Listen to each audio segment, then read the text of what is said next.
Hello, everybody. Frank Aldo at 209 Times. Uh, very excited today. We have my good and very longtime friend, Mr. Jim Shoemaker, who is running for Congressional District Number 9, a new district. And um, very excited to have you here. Before we start, I just want to mention that this episode is being brought to you by Yes You Can with Lance McCann, your local realtor. And Mr. Shoemaker, thank you very much. I know you're an extremely busy guy. Thank you, Frank. And a matter of fact, you're so busy, you just were at. The Stockton Gun Show here this weekend, so today. You know, Jim, when I think about you, because we've had many conversations over the years. The first time I knew you, I was the director of international business development for the Lodi Chamber of Commerce. Yes. That was like back in the early 2000s. Yeah. And even back then, you were talking about issues that, quite honestly, at that time, I think they were a bit over my head. You were sort of ahead of the curve, where you were talking about the existential threats of China, and you were talking about national security issues and things that, while I was trying to sell wine, Yeah. quite honestly, I wasn't quite putting the pieces together. Yeah. Years later, I think back about those conversations, and be honest, I'm kind of blown away because I'll just say you know a lot. Um, and Thank you, Frank, but some well, things I wish I didn't. yeah, knowledge is sorrow, right? But uh, national security. I mean, Yeah. can you give us a general overview of what you think are some of the biggest threats, and maybe threats that people don't see, uh, the average person might not realize? What are your thoughts on national security and what you can do as a congressman to help? Well, Frank, first of all, thank you for this. And the issue with national security really comes down to the fact, what does our nation want to do in the world? And our Constitution is very forward on what our responsibilities are. And I think our nation would have a lot less problems if we started following that. Our dilemma with national security right now is really with China. China is probably the largest threat this nation has. They've infiltrated our local governments, our state governments, our national governments, and many, many of our key industries that we have in this country. The idea that we could change them or bring them over to more democracy, that was the key many years ago, was a fallacy when you look at how well controlled their society is. We're sitting here right now, again, helping another country, Ukraine, in a war that 4 years ago we stayed out of all the new wars. But this is, to me, is a magician's trick. It's to get us all to look over there and not see the threats that we're dealing with locally even. And that is, you look at this COVID situation, and we had our own supervisors within this county approve a contract, a no bid contract, and I think it was a $250 million contract, or no, excuse me, $2.5 million contract, $2.5 million contract. And then just a few months ago, want to renew it for an increase. Well, that company is affiliated with a Chinese company. Now, they were collecting our DNA off of these swabs that we were going to go get. Now, why aren't our elected officials looking more deeply into this? Uh, for our viewers that might not be following Mr. Shoemaker's talking about, this is Fulgent Genetics Yes, specifically, yeah, full right? genetics, yeah. Yeah,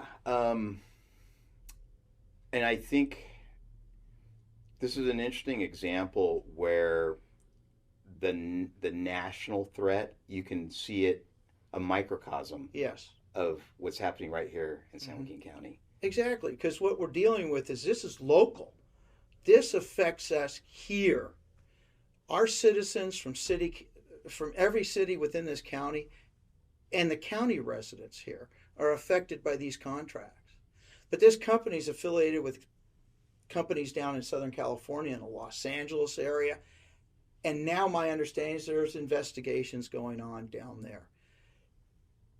Just in a little way, we have to be concerned with our national security right here locally. And when we elect people to office, I would pray that these people would have that concern for the citizens that they represent. Because where we are right now is many of these people are getting bought off, and at every level of government. And when you look at that, the threat that does to our nation, our republic, and protecting our freedoms is critical that we wake up to this. And just as Congress and the president a few days ago is authorizing another, $40 billion to Ukraine. I go, we could have built a wall on our border for what, $6-7 million, $9 billion, something like that, $9 billion, and we couldn't get the money. But the American people are going to go into debt to hand this money to Ukraine. We already gave them $13 billion. How much are we going to keep doing? Let Europe handle this issue. We don't have to be the policeman of the world. Our Constitution doesn't say for us to be the policeman of the world. It is to give us and protect our freedoms and protect our nation. And so when I look at this national security, I look at the facts of who we're dealing with in our trade agreements and how do these trade agreements affect us. I believe in free trade, but free trade doesn't take 6,000 pages or 20,000 pages to give you free trade. It is you and me making an agreement. And then if you break it, we can stop it.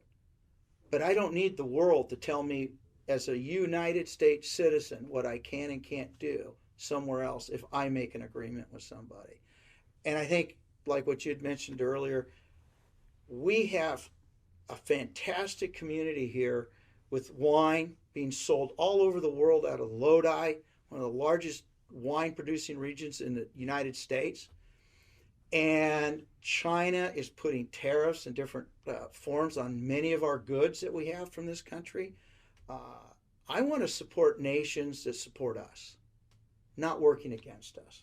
I want to see our industries brought back. With COVID, what did we find? Lack of medical supplies, lack of necessary items that we needed because it's made in China.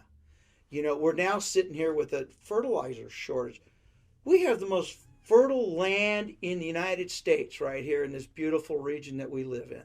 We have a delta, and we cannot produce fertilizer here because our EPA and our federal government has put our businesses out of business, so they go overseas. They make it in Russia. They make it in South America, where the rules and regulations are a lot different than ours. And we need to pull that back. I want clean water and I want clean air. I've lived in Southern California where the air was, well, it was pretty bad. Yeah, I remember. Yeah, the smog days was pretty good. I mean, we used to take a knife out to cut the air before we breathed it. But you know what? We've cleaned that up. I remember with the coal-fired power plants that we had in the Midwest and stuff, and you'd go and the sky would be kind of had this hazy brown. We learned how to clean that coal up. We have the ability to be energy independent. We were energy independent only a year and a half ago. There's nothing wrong with oil. We know how to produce it. We have a lot of it. And if the people don't realize one fact, over 6,000 items that we use every single day is produced with petroleum.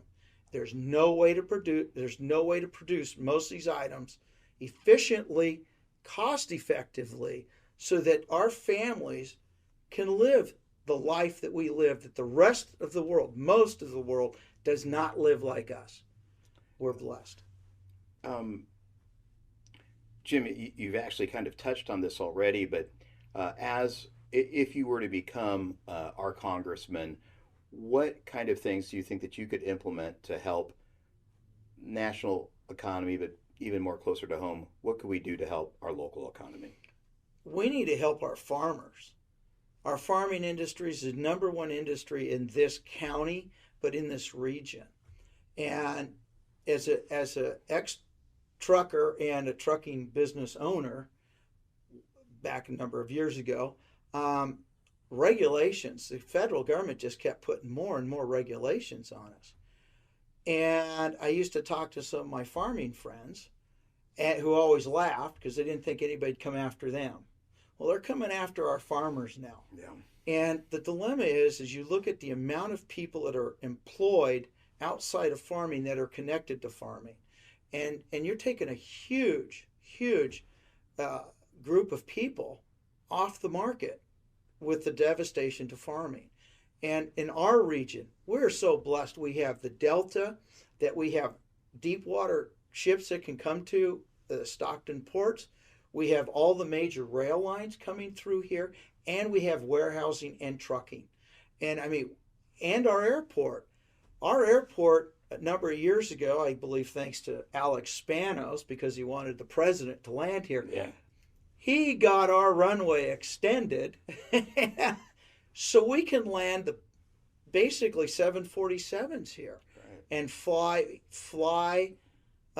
these planes to the Asian market with our cherry crops and our almond and our walnut. I mean, we're the largest producers of almonds and walnuts in the world. I mean, we have so much to offer. Going to Washington, my goal is to get rid of the intrusiveness that the federal government has put on our businesses. We need to stop this nonsense. There's a guy in a glass office somewhere that has nothing better to do, has no practical experience in the real world, who's passing rules and regulations to control us. And that's my goal. My goal is to put an end to that. Jim, is there any last minute things that you'd like to tell the voters in the Congressional District number 9, which is pretty much all of San Joaquin County? It right? is. It's Okay. it's roughly 96%. So What is the takeaway for people? June 7th, right? Is June election. 7th. Yeah, it's coming up fast. Well, everybody look, my past experience has been involved in helping our community, working with a number of people that have run for office before, and just being a volunteer. I've been in the trenches so much over the last 30 plus years that I've lived in this community and been part of this community and raised my family in this community. And the love of the fact of what we have to offer.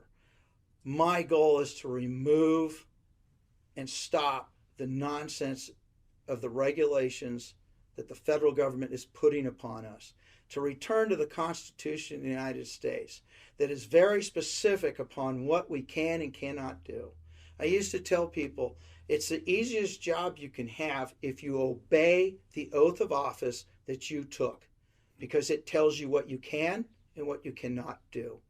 Many people want to always tell you, we need this, we need that, we need that. And I look at them, I said, does this document say I can do it? Because this document is for all of us. All of us to be treated equally. The forms of justice need to be fair for no matter who you are as an American citizen. And even if you're coming here wanting the freedom that we have, we're losing it because we're not standing for it. And it's just like I'm going to bring it up real quick because I didn't catch it, but with the border. A nation is not a nation that doesn't have borders. And that's biblical. I'm going to tell you right now, God set up biblical deals so people would have a choice and have an ability of what kind of government they want. Our government was founded on Christian principles. Whether you believe or don't believe, you knew where you stood. I want us to get back to that because we have so much greatness left in us. But the people need to take a choice. And I'm offering to be that choice. And vote on the 7th. And if you're voting right now, vote Jim Shoemaker for Congress, and you'll always be able to get a hold of me. Thank you. Mr. Shoemaker. Thank you, Jim Shoemaker, Thank you. Congressional District number 9 candidate. Thank you very much for your time. I really appreciate it. And by the way, as I said earlier, this segment was brought to you by Yes You Can with Lance McCann, your local realtor. Thanks everyone for following us. Yes, you can with Les